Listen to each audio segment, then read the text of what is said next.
Hello guys, कैसे हो आप सभी। DA लोग अपन शुरुआत कर चुके हैं। फिजिकल प्रॉपर्टी मैंने तुम्हें कल बताई थी। केमिकल प्रॉपर्टी आज मैं शुरू कर दूंगा। सबसे पहले ऑक्सीडेशन स्टेट आएगी, लेकिन क्या मैं स्टार्ट कर सकता हूँ? क्या मैं आपसे ये पूछना चाहता हूँ कि मैं स्टार्ट कर दूँ? तुम कह रहे हो yes yes yes, oh yes. ठीक है, ऑक्सीडेशन स्टेट को स्टार्ट करते हैं। Oxidation can show variable oxidation states को शो करते हैं। They are very good catalyst कहते हैं, कैटलिस्ट जो कि स्पीड अप कर देता है रेट ऑफ रिएक्शन को।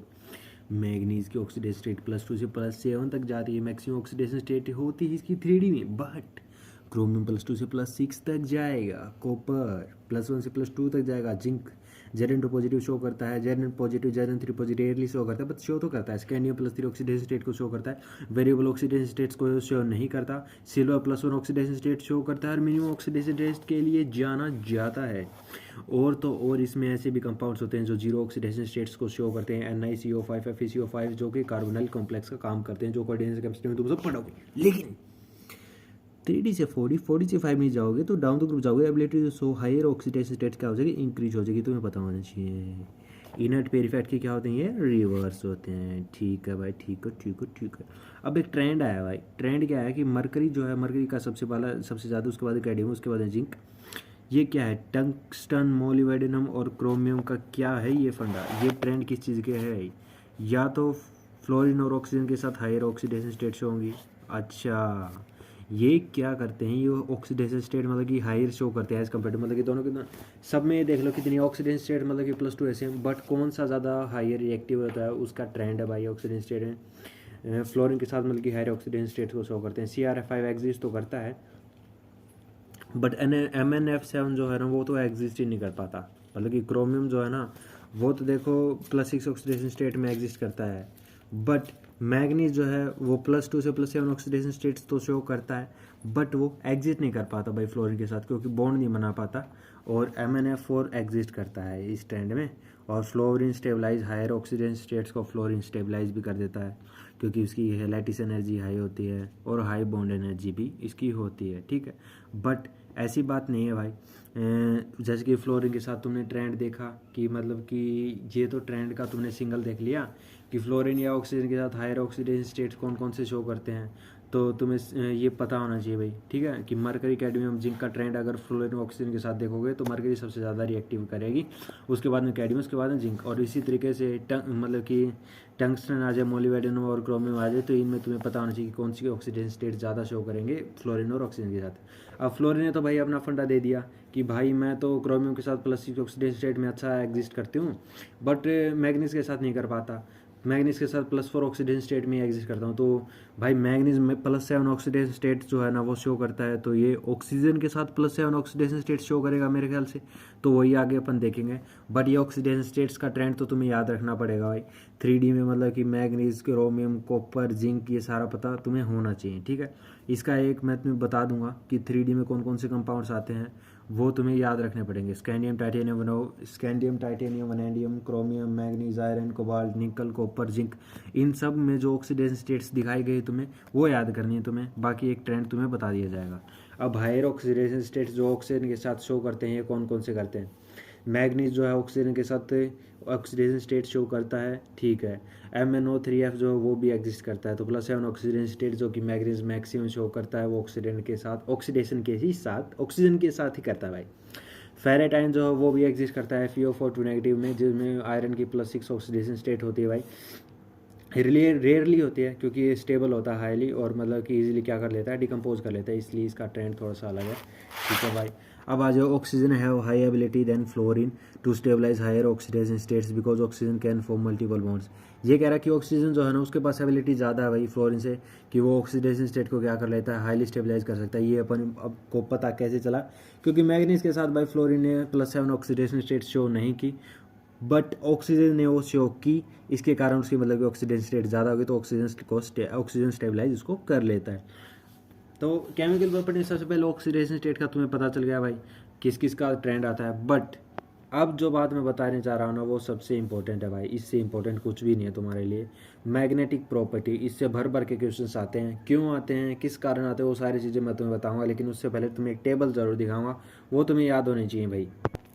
वो टेबल है भाई ये, ठीक है, ये टेबल क्यों तुम्हें पता होना चाहिए वो मैं बताता हूँ।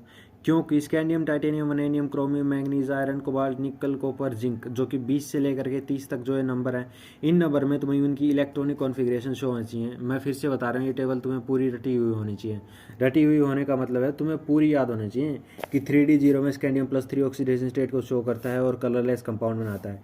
टाइटेनियम +4 ऑक्सीडेशन स्टेट में 3D0 कॉन्फ़िगरेशन को शो करता है और कलरलेस ऑक्सीडेशन स्टेट को बनाता है। ठीक है, टाइटेनियम +3 ऑक्सीडेशन स्टेट में पर्पल कलर देता है और 3D1 के ऑक्सीडेशन स्टेट शो करता है।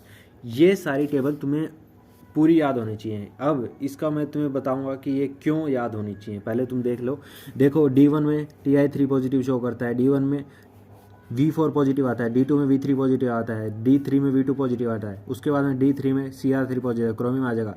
फिर D4 में मैंगनीज आएगा, D4 में क्रोमियम फिर से आएगा 2 पॉजिटिव में। क्रोमियम D3 में +3 में था, बट क्रोमियम D4 में +2 में आएगा। उसके बाद में D5 में मैग्नीज Mn2 पॉजिटिव में आएगा और D5 में आयरन Fe3 पॉजिटिव में आएगा, D6 में Fe2 पॉजिटिव और D6 D7 में कोबाल्ट और कोबाल्ट +2 ऑक्सीडेशन स्टेट में शो होते हैं। और D8 में तो निकलने कमाल करते हैं, +2 ऑक्सीडेशन स्टेट में शो करता है। और D9 में कॉपर आता है और D10 में जिंक आता है। ठीक है, ये इलेक्ट्रॉनिक कॉन्फ़िगरेशंस तुम्हें पता होनी चाहिए। अब इलेक्ट्रॉनिक कॉन्फ़िगरेशन तुम्हें क्यों पता होना चाहिए वो भी मैं तुम्हें बता दूंगा, कोई दिक्कत वाली बात है नहीं इसमें। ठीक है, और ये कलर तुम याद रखो तो याद रख लो, बाकी इतना इंपॉर्टेंट तो नहीं है, बट अगर तुम करोगे इन कलर्स को याद तो मुझे बड़ा अच्छा लगेगा। अब मैं तुम्हें बताता हूँ कि तुम्हें ये चीज़ें क्यों इंपॉर्टेंट है। अब आ जाओ पीछे, मैग्नेटिक मोमेंट में अपन आए थे। ठीक है, मैग्नेटिक मोमेंट कैसे निकाला जाता है वो इसने बता दिया। ये फॉर्मूला होता है μ=√n×n+2 इसका फॉर्मूला होता है भाई। ठीक है, IIT में भी पूछा गया है तो कैलकुलेट करना चाहिए। स्पिन ओनली मैग्नेटिक मोमेंट में कैलकुलेट आना चाहिए। D0 की कॉन्फ़िगरेशन का 0 होता है, D1 का A होता है, D2 D3 D5 मतलब D10 तक जाते हैं। इनकी इलेक्ट्रॉनिक कॉन्फ़िगरेशन कुछ इस तरीके से होती है। और जिसकी D10 कॉन्फ़िगरेशन होती है उसका भी डायमैग्नेटिक होता है, तो मैग्नेटिक मोमेंट उसका भी 0 आ जाता है। तो D10 में Zn2 पॉजिटिव का और स्कैंडियम का और टाइटेनियम का, स्कैंडियम 3 पॉजिटिव का, टाइटेनियम 4 पॉजिटिव का तुम्हें हमेशा पता होना चाहिए कि इलेक्ट्रॉनिक कॉन्फ़िगरेशन इनकी मतलब कि क्या होगी। और D0 में एग्जिस्ट करते हैं ये, और मतलब कि कलरलेस कंपाउंड देंगे। ये 3 ही ऐसे हैं जो कि D0 कॉन्फ़िगरेशन में और D10 कॉन्फ़िगरेशन में एग्जिस्ट तो करते हैं, बट इनका मैग्नेटिक मोमेंट हमेशा ही 0 होता है। ठीक है, ये बताना इंपॉर्टेंट समझा मैंने। उसके बाद में क्यों समझा ये बताता हूँ। अब जैसे कि मैग्नेटिक मोमेंट तुम्हें निकाला आयरन का Fe2 पॉजिटिव का। अब तुम सबको बताया Fe2 पॉजिटिव मतलब कि किस कॉन्फ़िगरेशन में एग्जिस्ट करता है, तो किस में एग्जिस्ट करता है, D6 में करता है। बट तुझे दिखाऊंगा मैं कहाँ पे Fe2 पॉजिटिव यहाँ पे D6 में एग्जिस्ट करता है। तो मैग्नेटिक मोमेंट इसका क्या है 6 है।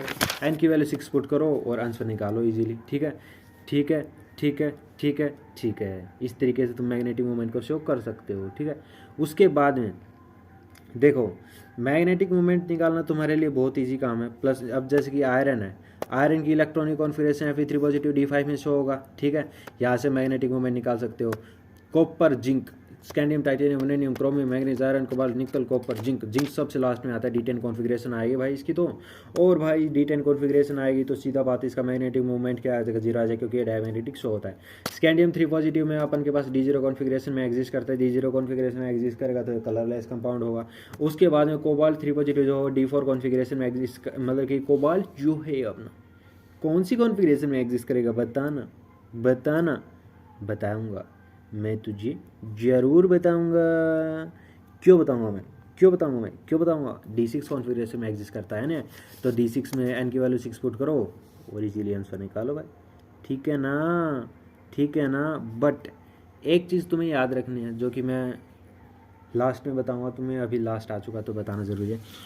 D5 कॉन्फ़िगरेशन तक अनपेड इलेक्ट्रॉन 5 तक जाते हैं। D6 जब भी आएगा तो अनपेड इलेक्ट्रॉन घटने लग जाते हैं भाई। D6 में 4 आएंगे, D7 में 3 आएंगे, D8 में 2 आएंगे, D9 में 1 आएंगे और D10 में 0 अनपेड इलेक्ट्रॉन्स आ जाते हैं। कोबाल्ट जो है वो कोबाल्ट में अनपेड इलेक्ट्रॉन्स होंगे अपन के पास 4, इलेक्ट्रॉनिक कॉन्फ़िगरेशन इसकी होगी D6। ठीक है, तो मैग्नेटिक मोमेंट वाला जो फंडा है वो आज की वीडियो का इंपॉर्टेंट फंडा है। तो तुम्हें यहाँ से मैग्नेटिक मोमेंट का फॉर्मूला देखना है पहले, उसके बाद में तुम्हें को पूरा देखना है D0 से D10 तक अनपेड इलेक्ट्रॉन्स कैसे ट्रेंड करते हैं, 5 तक जाते हैं, उसके बाद में 0 घटने लग जाते हैं। फिर इस फॉर्मूले में वैल्यू पुट करोगे तो ऐसे आते हैं, पहला भी डायमैग्नेटिक था, दूसरा भी डायमैग्नेटिक था। उसके बाद में तुम्हें सीधा पेज पलटना है और ये पूरा लिख देना है। D0 कॉन्फ़िगरेशन से scandium 3 positive colourless colour show करता है। D0 configuration titanium 4 positive colourless show करता है कलर। D1 कॉन्फ़िगरेशन में टाइटेनियम 3 पॉजिटिव में एग्जिस्ट करता है, पर्पल कलर को शो करता है। D1 configuration 1 NDM 4 positive exist करता है, ब्लू कलर को शो करता है। D2 कॉन्फ़िगरेशन में 1 एनडीएम 3 पॉजिटिव में एग्जिस्ट करता है, ग्रीन कलर को शो करता है। D3 कॉन्फ़िगरेशन में 1 एनडीएम V2 पॉजिटिव में एग्जिस्ट करता है, वॉयलेट कलर को शो करता है। D3 कॉन्फ़िगरेशन में क्रोमियम +3 ऑक्सीडेशन स्टेट में एग्जिस्ट करता है तो वॉयलेट कलर को शो करता है। D4 कॉन्फ़िगरेशन में मैग्नीज 3 पॉजिटिव में एग्जिस्ट करता है तो वॉयलेट कलर को शो करता है। ये तीनों याद होना चाहिए, वॉयलेट कलर को शो करते हैं। D4 कॉन्फ़िगरेशन में क्रोमियम 2 पॉजिटिव में एग्जिस्ट करता है, ब्लू कलर को शो करता है। D5 कॉन्फ़िगरेशन में मैग्नीज Mn2 पॉजिटिव में एग्जिस्ट करता है, पिंक कलर को शो करता है। D5 कॉन्फ़िगरेशन में आयरन 3 पॉजिटिव में एग्जिस्ट करता है, येलो कलर को शो करता है। D6 कॉन्फ़िगरेशन में आयरन +2 को ऑक्सीडेशन स्टेट में एग्जिस्ट करता है, ग्रीन कलर को शो करता है। D6 कॉन्फ़िगरेशन में D7 configuration cobalt 3 positive cobalt 2 positive में एग्जिस्ट करता है, ब्लू पिंक कलर को शो करता है। D8 कॉन्फ़िगरेशन निकल +2 ऑक्सीडेशन स्टेट में शो करता है, ग्रीन कलर को शो करता है। D9 कॉन्फ़िगरेशन कॉपर 2 पॉजिटिव में एग्जिस्ट करता है, ब्लू कलर को शो करता है। D10 configuration zinc 2 positive exist करता है और कलर शो करता है जो कि डायमैग्नेटिक होता है। ठीक है, ये पूरी टेबल तुम्हें याद होनी चाहिए भाई। पूरी टेबल याद होने के बाद में जो मैं कल बताऊंगा वो कल वाली कल ही रहेगी, क्योंकि कल थोड़ा सा चैप्टर को ख़त्म कर देंगे। बट आज मेरे हिसाब से इतना बहुत है, क्योंकि ये याद करने में तुम्हें थोड़ी सी दिक्कत आ सकती है, क्योंकि पहली बार तुम कर रहे हो। अगर तुमने पहले करा कर कोई दिक्कत वाली बात नहीं, बट वक्त लगेगा थोड़ा सा, इसलिए आज की वीडियो को यहीं पे एंड करते हैं। मैग्नेटिक मूवमेंट वाला जो फंडा था वो इंपॉर्टेंट है आज की वीडियो में। ठीक है, तो मैग्नेटिक मूवमेंट वाला ये करके और जो क्वेश्चंस हैं वो तुम निकाल सकते हो ईजिली। ठीक है, बस आज की वीडियो को यहीं पे एंड करते हैं। होप आप सबको पसंद आए, पसंद है लाइक कर देना, चैनल को सब्सक्राइब कर लेना।